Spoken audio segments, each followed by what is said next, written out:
Waalaikumsalam warahmatullahi wabarakatuh. Terlebih dahulu saya mengucapkan terima kasih kepada Bapak karena sudah dapat meluangkan waktunya kepada saya dalam berbagi tentang kasus-kasus ataupun dilema etika yang terjadi di sekolah kita ini.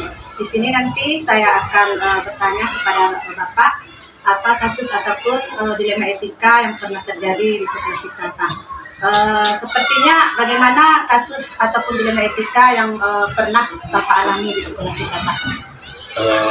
Di SDN 01 Tangan, terutama menyangkut tentang masalah siswa. Dan ini banyak kita temui disiplin siswa yang kurang bagus.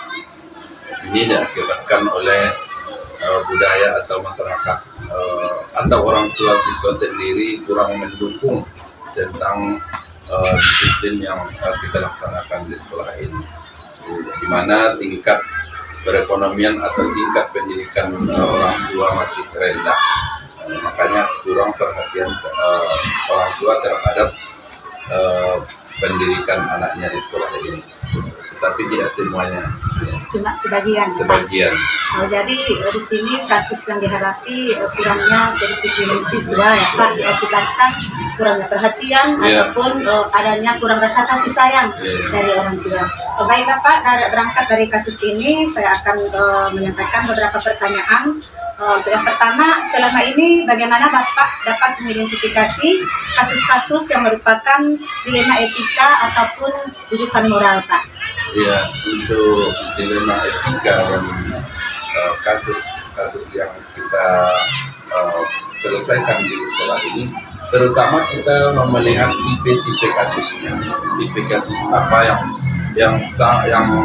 perlu sekali kita selesaikan secepatnya, dan tipe kasus apa yang perlu dibersamakan dengan atasan kita. Jadi kita melihat kasusnya, tipe kasusnya. Kita melihat tipe kasusnya. Baiklah Pak, itu pertanyaan selanjutnya. Selama ini bagaimana Bapak menjalankan pengambilan keputusan di sekolah Bapak, terutama untuk kasus-kasus di mana ada dua kepentingan yang sama-sama benar atau sama-sama mengandung nilai kebajikan, Pak?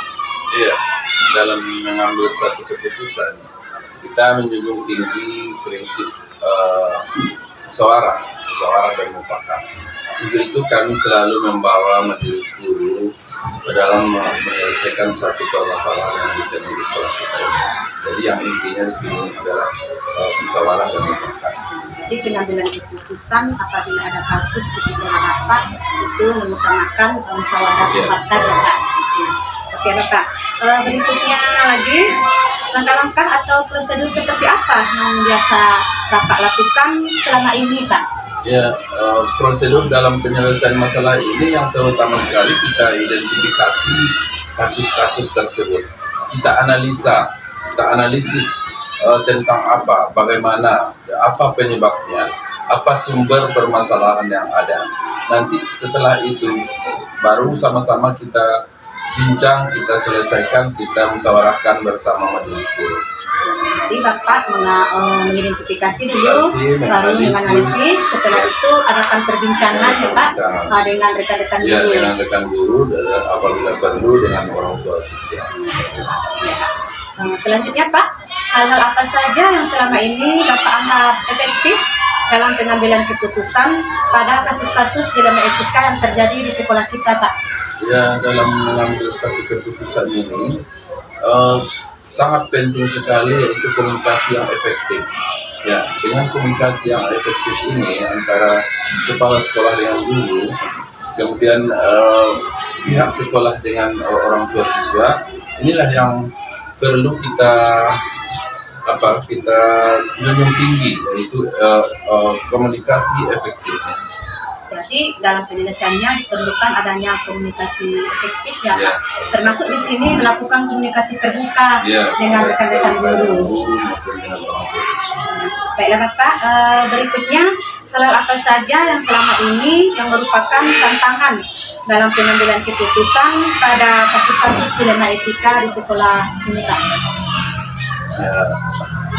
tantangan yang kita temui di sekolah kita ini, yang pertama sekali itu ada kurangnya kesadaran dari siswa kita, dari beberapa siswa kita, mungkin diakibatkan dari permasalahan yang datangnya dari rumah atau dari orang tua siswa, sehingga terbawa ke sekolah. Jadi ini merupakan kesadaran yang kurang, ya, kesadaran yang kurang dari siswa kita.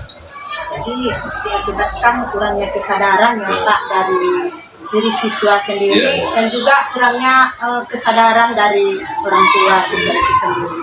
Oke Pak, selanjutnya apakah Bapak memiliki sebuah tata cara ataupun jadwal tertentu dalam sebuah penyelesaian kasus dilema etika? Apakah Bapak langsung menyelesaikan di tempat atau memiliki sebuah jadwal untuk menyelesaikannya? Bentuk atau prosedur seperti apa yang Bapak jalankan? Gitu, Pak.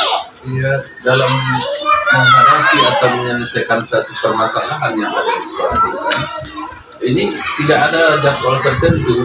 Artinya di sini kapan ada satu masalah, secepatnya kita selesaikan. Sebagaimana yang kami sampaikan tadi, kita mulai dari prosedurnya bagaimana permasalahannya, kita analisis, kita identifikasi apa kasus yang akan diselesaikan. Jadi tidak ada jadwal khusus dalam menyelesaikan satu permasalahan. Kapan permasalahan datang, di situ kita selesaikan. Jadi kapan ada permasalahan ataupun kasus secara langsung ataupun diusahakan dalam hari itu juga diselesaikan, ditindaklanjuti, begitu ya Pak. Selanjutnya Pak, adakah seseorang ataupun faktor-faktor apa yang selama ini mempermudah atau membantu Bapak dalam pengambilan keputusan dalam kasus-kasus dilema etika ini Pak? Ya, yang jelas dalam mengambil suatu keputusan sebagaimana di awal disampaikan tadi, kita tidak sendiri, artinya ada rekan atau guru-guru kita sebagai mitra kerja kita di sini dalam menyelesaikan satu permasalahan siswa kita. Jadi guru dan juga kapan perlu wali murid atau atasan kita langsung. Jadi dalam permasalahan kasusnya dibutuhkan adanya kolaborasi antara seorang pemimpin, kepala sekolah dengan rekan-rekan guru.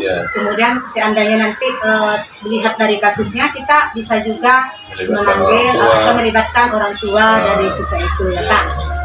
Yang terakhir disampaikan pembelajaran apa yang dapat Bapak petik dari pengalaman Bapak mengambil keputusan dilema etika ini Pak? Iya, sebagai pelajaran bagi kita di sekolah ini sebagai pimpinan, yang utama sekali kita harus melihat budaya yang ada di sekitar atau budaya orang tua, kebiasaan, sehingga kita mengerti bagaimana satu permasalahan itu timbul dan bagaimana penyelesaian satu permasalahan tersebut. Jadi mengutamakan melihat budaya kebiasaan kebiasaan siswa tersebut, sehingga nanti keputusan yang kita ambil dapat dipertanggungjawabkan. Ya baik Pak, karena mengingat waktu juga sudah terbatas Pak, saya mengucapkan terima kasih banyak atas pengalaman ataupun ilmu-ilmu yang diberikan kepada saya, berbagi ilmu, berbagi pengalaman kepada saya. Mudah-mudahan nanti dapat saya terapkan di sekolah kita ini di SDN 01 Ranah Batahan, Kabupaten Pasaman Barat. Sekali lagi saya ucapkan terima kasih ya Pak. Mudah-mudahan juga kasus dilema etika di sekolah kita bisa kita atasi, bisa kita mengambil keputusan yang dapat dipertanggungjawabkan dengan baik. Sekali lagi terima kasih Pak. Dan saya akhiri, Assalamualaikum warahmatullahi wabarakatuh.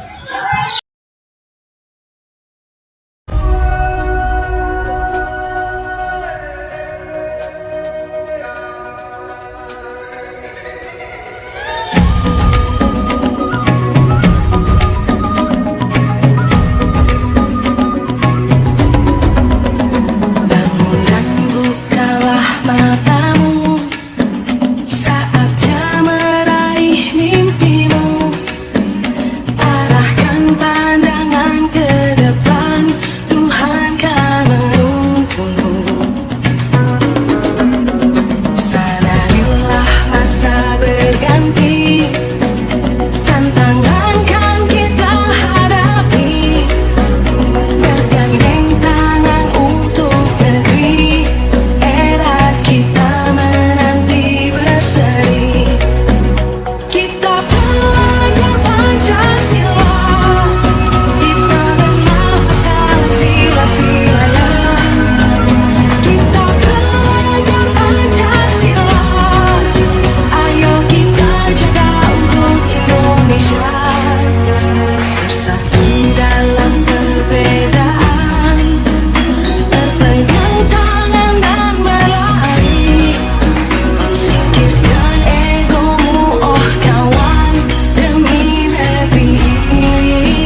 warahmatullahi wabarakatuh, Ibu.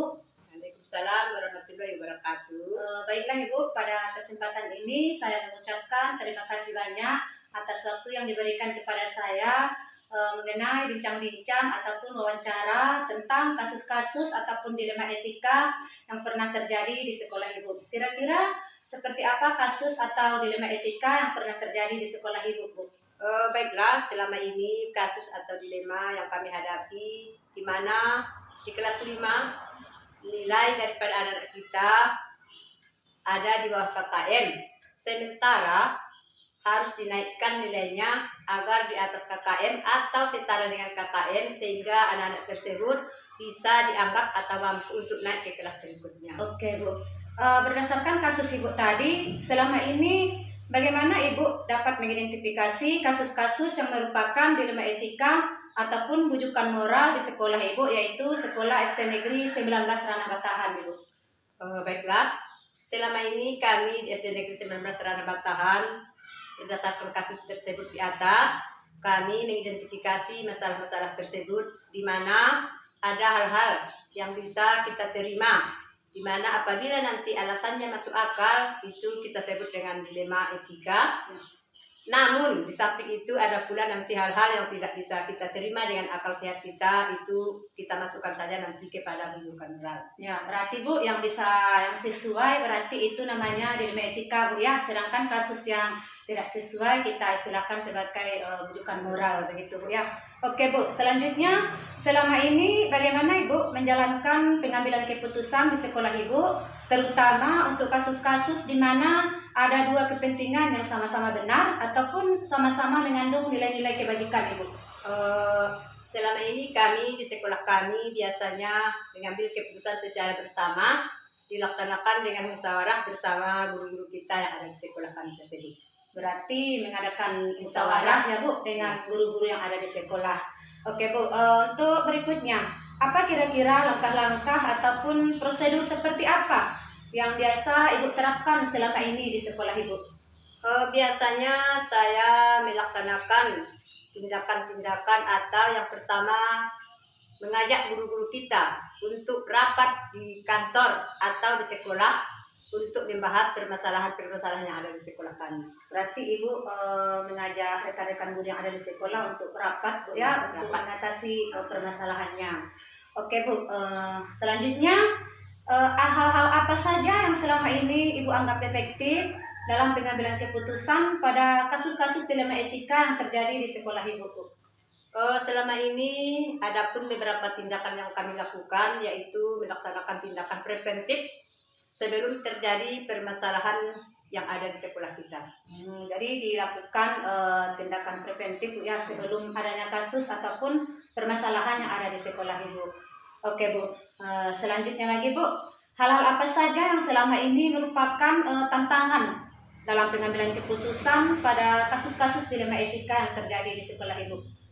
Tantangan yang sering kami hadapi terutama tidak adanya ketegasan daripada tindakan sehingga kita susah atau tidak bisa melaksanakan pengambilan keputusan dalam mengatasi permasalahan-permasalahan yang terjadi di sekolah kita. Tidak ada ketegasan. Berarti tidak ada ketegasan mungkin karena hal-hal seperti contohnya Bu ada alasan kemanusiaan ya sehingga kita kurang tegas ya dalam mengambil keputusan Bu ya.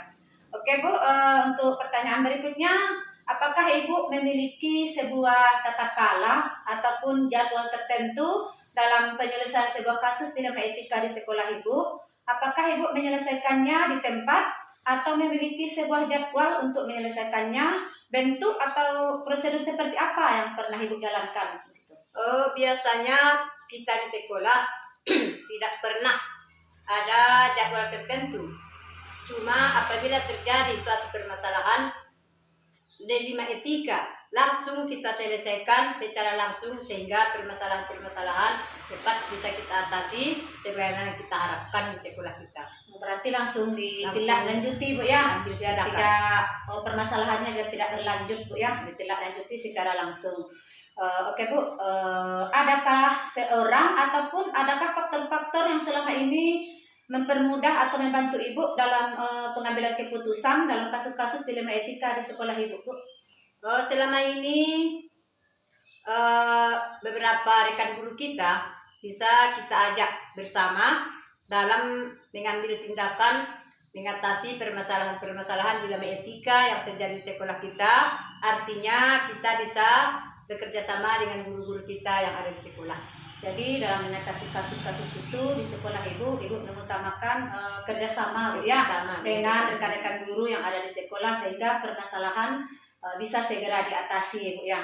Oke, Bu, untuk sesi terakhir dari semua hal yang telah disampaikan, kira-kira pembelajaran apa yang dapat Ibu petik dari pengalaman pengambilan keputusan dilema etika itu, Bu? Pembelajaran yang bisa kami ambil dari pembelajaran dilema etika yang mana sesuatu masalah itu tidak langsung bisa kita anggap benar atau nanti bisa saja itu sebagai suatu pandangan bagi kita dari mana kita nanti menilainya ataupun dari berbagai sisi atau dari hal-hal yang bisa kita anggap nilai positifnya sehingga permasalahan tidak ada terjadi di sekolah kita. Jadi kita melihat dari berbagai sisi, Bu ya, jangan dulu permasalahan itu dianggap benar, Bu ya, sehingga nanti keputusan yang dapat kita hasilkan dapat mengambil keputusan yang baik, yang benar dan dapat dipertanggungjawabkan, Bu ya. Oke, Bu, karena pertanyaan yang tadi merupakan sesi terakhir dari bincang-bincang kita kali ini, saya mengucapkan terima kasih atas waktu yang sudah Ibu luangkan kepada saya berbagi kasus ataupun dilema etika yang terjadi di SD Negeri 19 Serana Batahan. Mudah-mudahan nanti kasus ataupun dilema etika di sekolah Ibu tidak terjadi lagi seperti kasus seperti ini. Sekali lagi saya mengucapkan terima kasih, Bu. Dan saya akhiri. Assalamualaikum warahmatullahi wabarakatuh. Waalaikumsalam warahmatullahi wabarakatuh.